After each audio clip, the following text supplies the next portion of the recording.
Hare Krishna, Hare Krishna, Hare Rare, Hare Hare, Hare Rama, Hare Rama, Rama Rama, Hare Hare.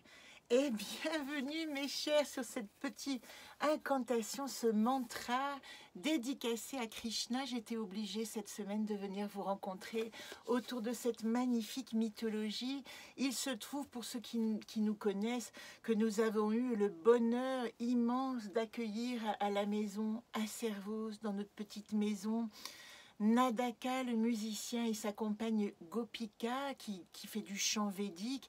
Nadaka, le plus grand musicien que l'on connaisse, nous, en tout cas guitariste, qui a vécu à Auroville depuis l'âge de ses 16 ans et qui est venu passer quelques jours parmi nous. Et il se trouve, toutes ces coïncidences sont toujours assez extraordinaires quand, on va dire, les planètes sont alignées. Il se trouve que le 18, c'était Krishna Day, c'était l'anniversaire de Krishna, et du coup, Gopika nous a fait une célébration très intime, évidemment. Je vous raconte tout ça parce que j'ai pas partagé la musique de Nadaka. Je me suis sentie extrêmement, on va dire, selfish de ne pas inviter mes amis à venir écouter Nadaka. Mais aujourd'hui, j'ai envie de partager avec vous qu'est-ce que c'est l'énergie de Krishna. Ça m'a vraiment parlé. Donc c'est, voilà, notre beau bébé bleu Krishna. Je vais vous en parler aujourd'hui. Je crois que je vais vraiment, voilà, vous le mettre comme ça, en pleine, et vous expliquer de quoi on parle quand on parle de l'esprit multidimensionnel de Krishna. Il faut savoir que la date de naissance change parce que Krishna, l'Inde, est reliée au calendrier lunaire, et Krishna, ce beau bébé bleu, du bleu de la guérison, est né le 8e mois. Vous savez que dans les enseignements Solune, le 8e mois, c'est aussi le jour de la guérisseuse. Tout se rejoint, tout est tellement synchrone, on va dire. Et lui, il est né exactement 15 jours après la nouvelle lune. Donc avec notre calendrier solaire, évidemment que chaque année, il y a un petit décalage. Donc cette année, on l'a fêté entre le 18 et 19 août, puisqu'il est né à minuit exactement. Et on appelle d'ailleurs cette période en sanskrit la Krishna Pascha, qui veut dire la partie de Krishna où la lune décroît. C'est un bébé bleu, presque noir. Le bébé est né noir car on dit qu'il est né d'un cheveu de Vishnu. Alors j'ai quand même envie de vous parler un petit peu de son histoire qui nous rappelle dans nos mythologies à nous, le récit de Moïse et de Hérode, puisque dans la vraie, entre guillemets, l'histoire biblique, est-ce que je peux dire ça aussi, de Krishna, on dit qu'il est né le 8e enfant de Devaki et de Vasuveda. Alors, Vasuveda est un roi, mais qui a été détrôné par son frère Kamsa. Il lui a ravi le trône. Et il est dit dans les prophéties que ce 8e enfant, qui est appelé Krishna, sera celui qui récupérera le trône et le rendra à son père et le prendra. Donc, évidemment, comme dans l'histoire de Moïse et Hérode, eh bien, la maman va cacher cet enfant, puisque Kamsa, l'oncle usurpateur, va vouloir évidemment sa mort, parce qu'il ne veut pas du tout prendre le risque que cette prophétie s'accomplisse. Et la maman est obligée de le mettre dans un panier, de le laisser s'en aller au fil de l'eau.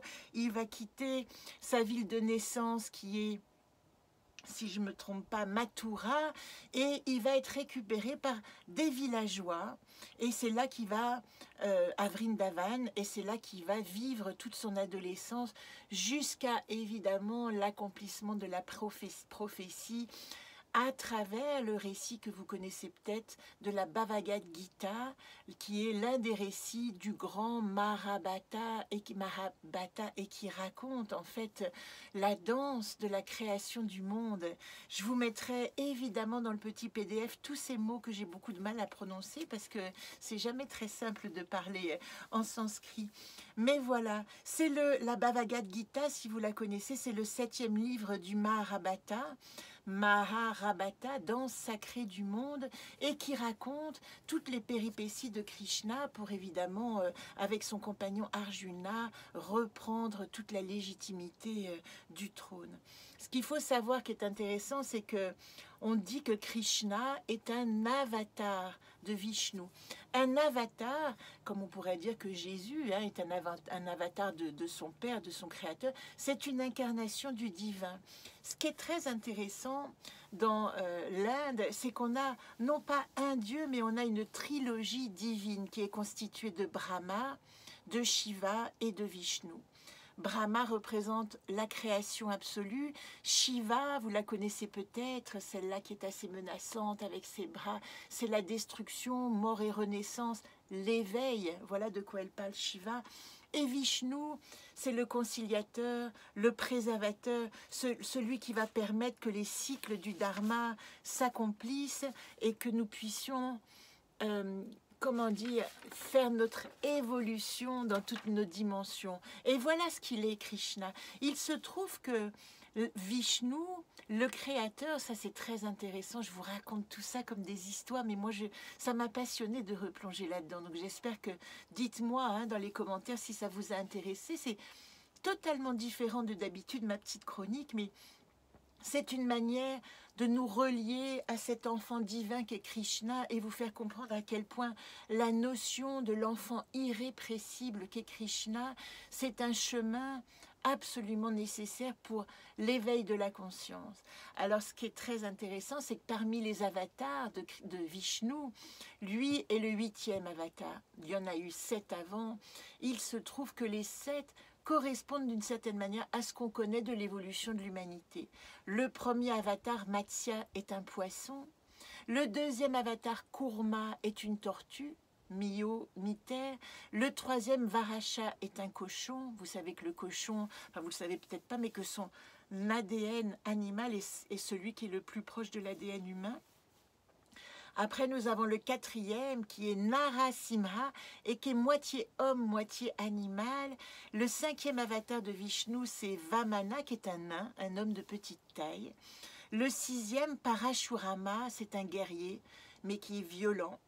Et le 7e, vous voyez que chacun est l'évolution du précédent. Le 7e, c'est Ramanatara, le grand Rama que nous connaissons, celui qui a sauvé d'une certaine manière l'Inde, qui a été avec son compagnon Hanuman, le singe glorieux au Sri Lanka, sauvé. Enfin ça, vous pouvez le lire dans la Bhagavad Gita, qui est un récit dans le Ramayana, évidemment, le Ramayana, qui est l'extrait du Mahabharata qui raconte toutes ces grandes histoires mythologiques de l'Inde. C'est très beau parce que vous voyez, nous sommes passés du poisson au guerrier, puis à l'humain, et puis Rama, c'est ce qu'on dit qu'il est un humain doux et unidimensionnel. Mais ce 8e avatar qu'est Krishna, on l'appelle multidimensionnel, c'est-à-dire que tous les aspects du Créateur sont identifiés en lui. Voilà pourquoi il est représentatif d'autant de talents que nous pouvons développer. Alors avant de vous parler de ces talents, il faut savoir que c'est le 8e avatar de... On dit que le 8e avatar de Vishnu, c'est Bouddha, qui a donc transmis l'enseignement sacré.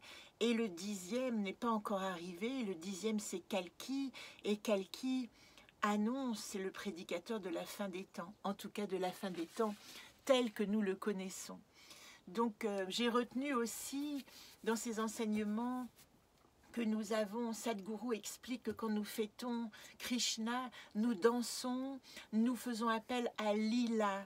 Et Lila, c'est vraiment la part ludique intérieure. C'est celle qui nous permet de danser avec la vie et du coup d'avoir assez de distance avec la mort, avec les peurs, avec tous les passages difficiles. Nous ne pouvons pas incarner notre Krishna et vivre notre Krishna sans développer cette part ludique, on va dire, de l'enfant, en l'enfant irrépressible comme il est appelé.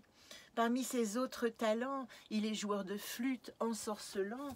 Vous le voyez ici, avec son compagnon, le veau blanc, là.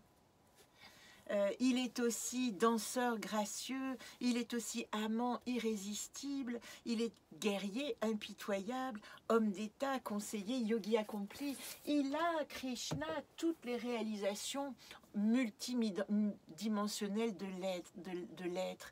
Et il est adoré par celles qu'on appelle les gopis, qui sont les bergères de là où il vit, parce qu'il les séduit de son charme absolument irrésistible.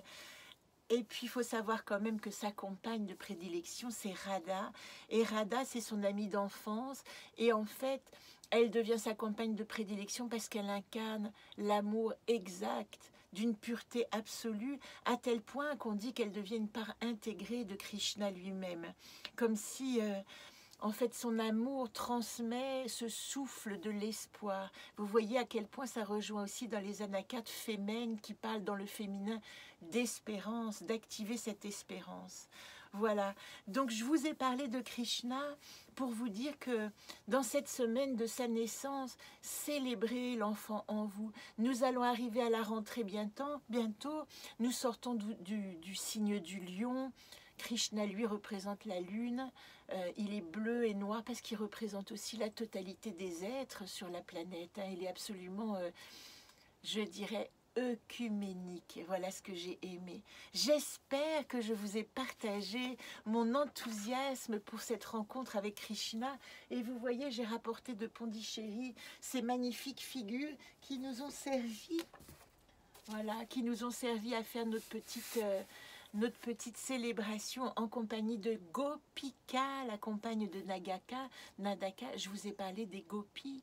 Gopika est la compagne de Krishna dans son nom de naissance.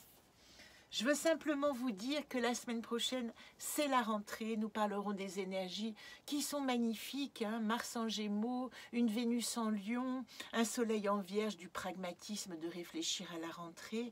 Mais on a aussi Mercure en Vierge qui nous donne quand même beaucoup de possibilités d'analyse et de calmer tout ça. Donc restez confiants dans vos projets de rentrée. Activez cette énergie pragmatique de... Maintenant, je vais apaiser le feu et utiliser cette énergie pour me demander ce que je vais déployer en ces temps où l'équinoxe approche. Et puis, vous savez que j'ai décidé de refaire le Solune, l'agenda Solune. Je suis en train d'y réfléchir pour celles et ceux qui m'écoutent jusque-là. Ma proposition de l'agenda cette année, c'est peut-être de mettre les images originales du jeu Anacarte en noir et blanc, puisque vous avez les exemples des autres jeux, pour que vous puissiez les colorier vous-même. Alors, comme j'adore cette idée, je vais simplement tirer une coupe qui va m'indiquer comment est-ce que je peux travailler cette créativité avec vous, du jeu. Qu'est-ce que je peux apporter de plus dans ce calendrier? Et vous savez que c'est un tirage collectif puisque je suis avec vous. Regardez, la carte ici, moi, dans le monde, ici c'est moi, me demande de matérialiser notre vision d'enfant intérieur. C'est vraiment, la coupe suffit pour vous dire, l'enfant intérieur, c'est lui, La coupe suffit pour vous dire, matérialisez votre Krishna. Ne vous souciez pas des formes sous lesquelles je vous les présente. Ce sont des métaphores, ce sont des contes, et attrapez la beauté simplement du ludique et de l'idée que vous pouvez avoir et que vous pourriez vous faire de votre enfant intérieur joyeux, compassionnel, créatif, amoureux de la vie, bienveillant. Très belle semaine à vous. Je vous souhaite vraiment une fin d'été, puisque la rentrée approche, une fin de ce cycle du soleil en Lion absolument irradiante. Bonne journée.